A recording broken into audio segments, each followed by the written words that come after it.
Hi everyone and welcome back to my channel. So today I want to talk to you all about 5 ways I think I fell pregnant with PCOS.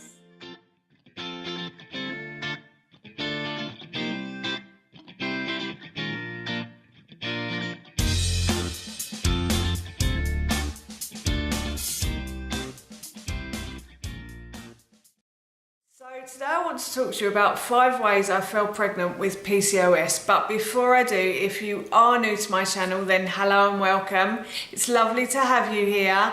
And if you like these kind of videos and you want to see more, then I upload every Tuesday, Thursday and Saturday at 7 AM. So please don't forget to hit that subscribe button.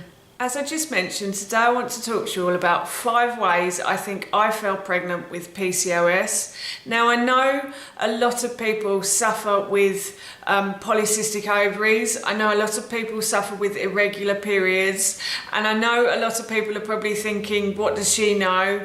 And yes, what do I know? But I just wanted to share with you some of the things that I did while we were trying to get pregnant that I think helped me to actually fall pregnant. I'm not saying that these are going to help you, but I think they do help overall and in general as well. So yes, here are 5 ways that I fell pregnant with PCOS. So diet is the #1 way that I think I fell pregnant. At the time I fell pregnant with Ted, I was on the Starve Yourself Thin diet, which I wouldn't recommend.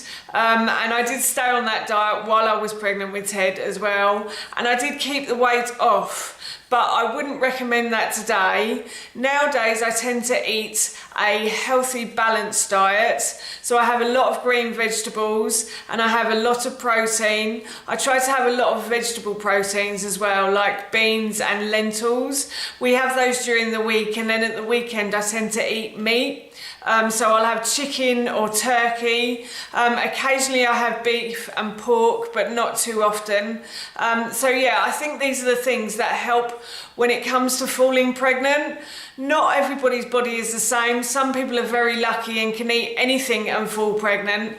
But I do think that people with polycystic ovaries have much more sensitive bodies. So I do think we need to watch what we eat if we are trying to fall pregnant. I know that this helped me when I fell pregnant with Ted, and I definitely think diet plays an important part in falling pregnant as well. So the next way I think I fell pregnant with Ted was through doing regular exercise. Again, studies have shown that regular exercise can really help when it comes to regulating hormones. And I know through my own personal experience that when I did start doing regular exercise, my periods did become a lot more regular. I personally, for me, I did running, swimming and yoga at that time. Now I tend to do more aerobic exercises and I tend to do weights as well. But definitely running, swimming and yoga really helped me. I think that experts recommend that you do 30 to 40 minutes of exercise per day. It can be anything you want. It can be things like Zumba, it can be circuits. Obviously, don't try and train for the marathon because that can also affect the body and that can hinder you trying to fall pregnant. But yes, definitely regular exercise is definitely another way that I feel I fell pregnant with Ted. So the next thing I did when we were trying to conceive with our son was I actually gave up alcohol and tea and coffee. Well, I limited my tea and my coffee intake. Tea and coffee can help people with type 2 diabetes. It has been proven in studies that it can help those types of people, but it can also hinder them as well. And being someone with PCOS, I'm at a slightly higher risk of getting type 2 diabetes. So I just decided to limit my intake of coffee. I think I had like 1 a day, if that. And I also gave up tea as well. Nowadays I've actually given up coffee completely. So I just have green tea now, and I'm quite happy like that. Coffee I think is lovely, but I don't think it agrees with me, so that's why I've given it up. And also I actually stopped drinking while we were trying to conceive with Ted, and I also stopped drinking throughout my pregnancy as well. Drinking is a personal choice, but I do think that for me, with PCOS, it definitely didn't help. I definitely feel like I have a much more sensitive body, and I didn't want anything to affect my baby either, so that's why I gave it up. Again, it's personal choice, it's completely up to you, but these are the things that, as I said, I think helped me to conceive my son. So the fourth thing that I did was to have regular acupuncture. Now, there's no scientific evidence to suggest that acupuncture can help you to fall pregnant, but I definitely think it helped me. Acupuncture is a way of releasing pressure from certain points in the body, and it can release pressure from the hormone points, so therefore helping to regulate periods.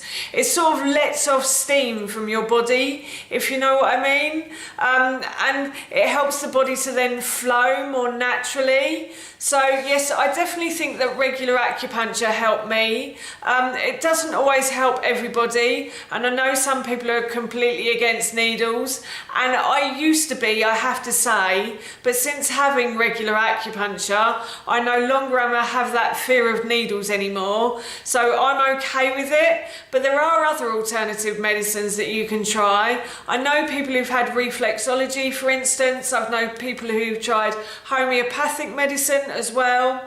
So there's definitely lots and lots of alternative routes for you to go down. And with alternative medicines, if one doesn't work for you, it's definitely always good to try out a few of them just to see if any of them work for you. I'm not saying that any of them will, but I definitely thought for myself that acupuncture definitely helped when we were trying to fall pregnant. I was having it on a monthly basis, and towards just before I fell pregnant with Ted, my periods went from day 30 something to day 29 for 3 months before I fell pregnant with Ted, and I definitely think at that time I was fertile enough to have a baby, so I definitely think it's worth a try if anything. So my final way that I think I fell pregnant with Ted was just to relax and enjoy it. I know that sounds quite funny. It took Howard and I quite a long time to fall pregnant with Ted. It took us about 3 years, and I found it a really difficult road to go on. Lots of people around me started falling pregnant, and that's great, that's wonderful for them. But it did upset me a lot when somebody else fell pregnant and I still wasn't pregnant. So yes, I found it really hard, and I still find it quite difficult to talk about now. But once I let go of that, and once I started to think, if a baby's meant to be, it will be, and just let go, Alexis, just don't worry about it, I actually fell pregnant. So I think once you let go of that, I have to have a baby kind of thing, it will happen. And also, I think a baby will come when a baby comes as well. They know. I'm sorry if nobody believes in them up there, but they know when a baby it's the right time for a baby to arrive. So trust and believe, and just let go and enjoy the moment as well. It's meant to be fun, people. It's meant to be fun. Again, these are just the 5 ways that I found helpful for me to fall pregnant with PCOS. If you have PCOS and you are trying to fall pregnant, I just thought these are points that you might like to consider and that I just wanted to share with you. If you are trying to fall pregnant with PCOS, then I wish you the best of luck as well. So that's my 5 ways that I fell pregnant with PCOS, and that's it from me. Thank you so much for watching. Please feel free to give me a big thumbs up if you enjoyed this video, and please feel free to leave any comments below. Have you tried these ways, or did you try these ways, and did you find it successful? I'd love to know, and please don't forget to hit that subscribe button. See you all soon. Bye.